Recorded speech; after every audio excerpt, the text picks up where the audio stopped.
Can he get back for two? He can. Moves to 90. आप कहने वाले थे, उनका कहना हुआ जो आप लोग कुछ खाली कीजिए, लेकिन लोगों ने नहीं सुना।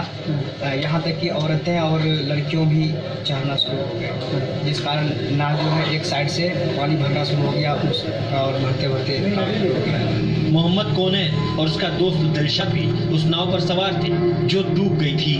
मोहम्मद कोने तो बच गया, लेकिन दिलशाद की डूबने से मौत हो गई। दिलशाद अररिया जिले का रहने वाला था और पटना परीक्षा देने के लिए आया था। उसको बोले दिलशाद कूदो, और हम भी कूद गए पानी में। तो इससे तैरने के बाद हम किनारे हो गया और मेरा जो साथी था वो उसी में। पटना में गंगा नदी में हुए हादसे ने 24 परिवारों को जिंदगी भर का गम दे दिया है,